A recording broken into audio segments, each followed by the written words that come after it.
Hello friends, welcome to exam cracker study. तो friends, जैसे कि आप सभी अभ्यर्थी जानते हैं, आपका रिवाइज आंसर की जारी कर दी गई है और उसी के आधार पर जो कमेंट किए जा रहे थे लगातार अभ्यर्थियों के कट ऑफ के संबंध में वीडियो प्रोवाइड की जाए। तो फ्रेंड्स, हमारे द्वारा सर्वे भी किया गया था और जिसको आधार मानते हुए यह कट ऑफ तैयार की गई है। तो फ्रेंड्स, काफ़ी अभ्यर्थियों की भागीदारी इसमें महासर्वे में रही है। लगभग 8200 कैंडिडेटों की भागीदारी आपकी एक्सपेक्टेड कट ऑफ के संबंध में रही है और आपके विभिन्न तथ्यों को भी इसमें एनालिसिस किया गया है। आपकी टोटल रिक्तियों के संबंध में और किस प्रकार का आपका एग्ज़ाम पैटर्न रहा था, उन सभी तथ्यों को देखते हुए यह कट ऑफ तैयार की गई है। तो फ्रेंड्स, जो कि विश्वसनीय है, आप देख सकते हो लगभग 8200 कैंडिडेट काफ़ी होते हैं किसी भी कट ऑफ के संबंध में। और आपका नॉर्मलाइजेशन के किस शिफ्ट को लाभ मिलेगा, यह भी अभ्यर्थियों का डाउट बना हुआ है। और फ़ॉन्ट के संबंध में डाउट बना हुआ, आखिर किस फ़ॉन्ट पर वह टाइप करें। तो फ्रेंड्स, इन सभी विभिन्न तथ्यों पर हम चर्चा करेंगे और आपका रिजल्ट के संबंध में जो लेटेस्ट अपडेट हमें प्राप्त हुआ उस पर भी हम चर्चा करेंगे। तो फ्रेंड्स, आप सभी अभ्यर्थी इस बीच में यदि मार्क्स बनने हैं तो आप बिना देरी किए टाइपिंग स्टेज के लिए तैयारी करते रहें और बहुत जल्दी आपका रिजल्ट जारी किया जाएगा। तो काफ़ी इंपॉर्टेंट वीडियो आप सभी अभ्यर्थियों के लिए होने वाली है। वीडियो में बिना स्किप किए अंत तक बने रहें। यदि चैनल पर पहली बार विजिट कर रहे हों तो चैनल को सब्सक्राइब करना न भूलें। यूपी SSC रिगार्डिंग प्रत्येक भर्ती के संबंध में हमारे द्वारा अपडेट किया जाता है। चलिए शुरू करते हैं। तो फ्रेंड्स, यह पूर्व की कट ऑफ जो आपकी पिछली बार गई थी, काफ़ी कम पद थे आपकी पिछली बार, तो इस बार भी काफ़ी पद हैं जो कि हमारे द्वारा यह एनालिसिस किया गया है। इसमें आपकी 30.5 गई थी और OBC और जनरल दोनों कैटेगरी की सेम ही आपकी कट ऑफ लगा दी गई थी, क्योंकि इसमें पदों की संख्या काफ़ी कम थी और एग्ज़ाम पैटर्न भी इस बार की अपेक्षा थोड़ा सरल था। तो फ्रेंड्स, इस बार की जो कट ऑफ रहेगी उस पर ही हम चर्चा करेंगे। तो फ्रेंड्स, जो रो मार्क्स के आधार पर यह कट ऑफ तैयार की गई है, जिन कैंडिडेटों के इस बीच में यदि मार्क्स अभी फ़िलहाल बन रहे हैं, जैसे कि आप जानते हैं नॉर्मलाइजेशन की भी प्रक्रिया इस बार अपनाई जाएगी। हालांकि कोई बड़ा अंतर नहीं रहेगा। जैसे कि आप जानते हैं हिंदी लगभग सेम थी, सभी टॉपिक एक थे, हालांकि क्वेश्चन अलग थे लेकिन सभी टॉपिक एक थे। और रीजनिंग की बात की जाए तो पहली शिफ्ट में थोड़ी ईजी थी दूसरी शिफ्ट की अपेक्षा, लेकिन वह आपका GS में पोर्शन बराबर हो चुका था। तो फ्रेंड्स, कोई भी तुलना आप एग्ज़ाम पैटर्न में नहीं कर सकते। दोनों ही शिफ्टों का लगभग सेम टू सेम पैटर्न रहा था। हिंदी में कोई भी चेंज नहीं था। वहीं रीजनिंग की बात की जाए, पहली शिफ्ट की थोड़ी इजी मानी गई है दूसरी शिफ्ट की अपेक्षा, लेकिन उसका जो आपका जो भी लाभ था वह आपका GS में कर दिया गया है। तो फ्रेंड्स, बराबर ही आपका एग्ज़ाम रहा था, कोई भी चेंजिंग आपका दोनों शिफ्टों में नहीं रहा था, ना ही आपका नॉर्मलाइजेशन का कोई ज़्यादा प्रभाव रहेगा। तो फ्रेंड्स, यह कट ऑफ हमारे द्वारा तैयार की गई है और EWS कैंडिडेट भी डाउट में थे कि EWS की कट ऑफ क्या रहेगी। तो फ्रेंड्स, EWS की या तो आपका UR में और या OBC में, इन दोनों के ही साथ आपकी किसी एक में आपकी कट ऑफ रहेगी। अलग से आपकी कट ऑफ तैयार नहीं की जाएगी, यह आप मानकर चलें। और इस आपका इमेज का आप स्क्रीनशॉट ले सकते हैं। इसी बीच में आपकी कट ऑफ रहने के चांसेस हैं और इससे कम भी आपके काफ़ी यूट्यूबरों के द्वारा एनालिसिस किया गया है। हालांकि वह केवल खुश करने के लिए है, क्योंकि जैसे कि आप जानते हैं सभी तथ्य हमारे द्वारा देखे गए हैं। यह सर्वे हमारे द्वारा किया गया था जिसमें देख सकते हैं आप 8200 से अधिक कैंडिडेटों की इसमें भागीदारी रही थी, जो प्रश्नों के आधार पर किया गया था, जिसमें सर्वाधिक प्रश्न आपके 80 से 84 के बीच कैंडिडेटों के ला रहे थे। तो फ्रेंड्स, इसी बीच में इसी को आधार मानते हुए कट ऑफ तैयार की गई थी। और चूंकि इस बार भी ज़्यादा चांसेस हैं कि आपके UR और OBC सेम टू सेम आपकी 42.5 कट ऑफ जा सकती है, इसकी प्रबल संभावना है।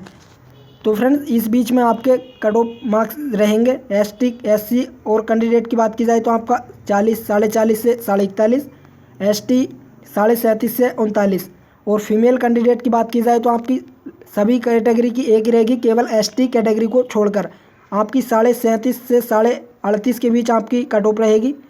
37.5 से 38.5 ऑल कैटेगरी। ST कैंडिडेट केवल 36.5 या 36 आपकी कट ऑफ रहने के चांसेस हैं।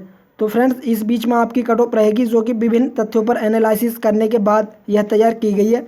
और जिन कैंडिडेटों के मार्क्स 40 या 40.5, 41 इस बीच में बनने हैं, तो फ्रेंड्स वह भी आप तैयारी कर सकते हैं टाइपिंग स्टेज की। हालांकि रिजल्ट के बाद आप तैयारी कर सकते हैं, 1 से 1.5 माह का समय आपको मिलेगा, इस बीच में आप अपनी तैयारी कर लेंगे।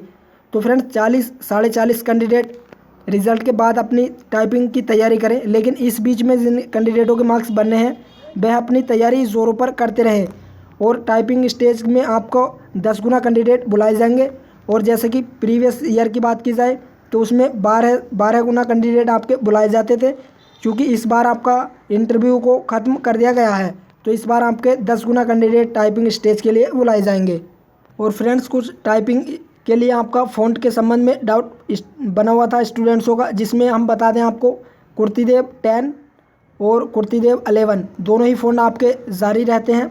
दूसरा, आपका मंगल फ़ॉन्ट के अंतर्गत 3 फ़ॉन्ट आते हैं जिसमें आपका इनस्क्रिप्ट और आपका CBI और रिमेंटन गेल। तो फ्रेंड्स, यह 3 फ़ॉन्ट आपके उसमें मंगल के अंतर्गत चलते हैं और 2 फ़ॉन्ट आपके कुर्तीदेव के अंतर्गत। तो इन 5 फ़ॉन्टों पर आपकी टाइप का आयोजन किया जाएगा। और पिछली बार की बात की जाए तो मंगल के अंतर्गत आपका रिमेंटन गेल के कुछ कैंडिडेटों को प्रॉब्लम आई थी। तो फ्रेंड्स, वो केवल आप पर ही डिपेंड करता है। टाइपिंग समय स्टार्ट होने के बाद आपका एग्जामिनेशन हॉल में उपस्थित टीचर की कोई भी जिम्मेदारी नहीं रहेगी। रिमेंटन गेल वाले कैंडिडेट ध्यान दें, आप अपना फ़ॉन्ट चेंज भी कर सकते हैं।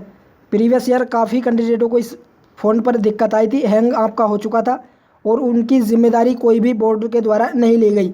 स्वयं कैंडिडेट उसका जिम्मेदार माना गया और आपका काफ़ी ज़्यादा स्तर पर यह प्रॉब्लम आती है तो आपको पुनः टाइपिंग के लिए बुलाया जाएगा। क्योंकि 1 से 2 या किसी भी हॉल में बात की जाए तो 8 से 10 कैंडिडेट को यह प्रॉब्लम आती है, तभी आपको पुनः बुलाया जा सकता है। लेकिन 1 या 2 कैंडिडेट के साथ यह प्रॉब्लम आती है तो उनके लिए कोई भी बोर्ड जिम्मेदारी नहीं लेगा। तो फ्रेंड्स, आप सभी अभ्यर्थी टाइपिंग के लिए विशेष ध्यान दें। बहुत कम समय आप सभी अभ्यर्थियों को मिलेगा। जैसे कि आप जानते हो, आप पुनः आपका कार्य प्रारंभ कर दिया गया है बोर्ड के द्वारा और अब आपकी रिवाइज आंसर की पुनः कोई भी फाइनल आंसर की जारी नहीं की जाएगी। केवल 1 अंक आपका फर्स्ट आंसर की के फर्स्ट शिफ्ट वालों का बढ़ा है, 1 नंबर आधा नंबर आपका एक क्वेश्चन का। तो फ्रेंड्स, जो भी मार्क्स आपके बन रहे थे उसमें फर्स्ट शिफ्ट वाले आधा अंक ऐड कर सकते हैं, उनका आधा सभी अभ्यर्थियों का आधा अंक ऐड कर दिया गया है। और अब आपकी कोई भी फाइनल आंसर की जारी नहीं की जाएगी, यह आपकी फाइनल आंसर की जारी कर दी गई है और ना ही आप कोई अभ्यर्थी इस पर आप ऑब्जेक्शन उठा सकते हैं। और अब आपके रिज़ल्ट के संबंध में जो लेटेस्ट अपडेट हमें प्राप्त हुआ है, जैसे कि आप सभी जानते हैं 1 जून से आपके पूरे 100% आपके अधिकारी प्रत्येक कार्यालय में उपस्थित हो रहे हैं और सभी कार्यालय को खोल दिया गया है और 100% आपके अधिकारी बोर्ड में उपस्थित हो रहे हैं। तो फ्रेंड्स, काफ़ी तेज़ी से आपका कार्य प्रारंभ कर दिया गया है। जैसे कि आप जानते हैं, पहले दिन से ही आपके 2 नोटिस जारी किए गए थे, 1 जून को और 2 जून को आपकी यह आंसर की जारी कर दी गई। और बड़ी मात्रा में आप सभी अभ्यर्थियों को जो भी प्रीवियस पेंडिंग में रिजल्ट रहे हैं सभी पर तेज़ी से कार्य का आदेश जारी कर दिए गए हैं। और इसके संबंध में जो भी लेटेस्ट आती है अपडेट हमारे द्वारा आप सभी अभ्यर्थियों को सूचित किया जाएगा। लेटेस्ट सूचना के अनुसार आपका रिजल्ट तैयार कर लिया गया है और वह किसी भी समय आपका जारी किया जा सकता है। तो फ्रेंड्स, आपको अलर्ट रहना होगा, कभी भी आपका रिजल्ट जारी किया जा सकता है। अतिरिक्त UPSSC बोर्ड रिगार्डिंग प्रत्येक ऑफिशियल अपडेट सबसे पहले पाने के लिए चैनल से बने रहें। और यदि अभी तक चैनल को सब्सक्राइब नहीं किया हो तो चैनल को ज़रूर सब्सक्राइब कर लें और पास वाली बेल आइकन भी प्रेस कर दें। प्रत्येक लेटेस्ट अपडेट आपको सबसे पहले उपलब्ध होता रहेगा। वीडियो में अंत तक बने रहने के लिए बहुत बहुत धन्यवाद। मिलते हैं नेक्स्ट अपडेट के साथ, तब तक के लिए नमस्कार।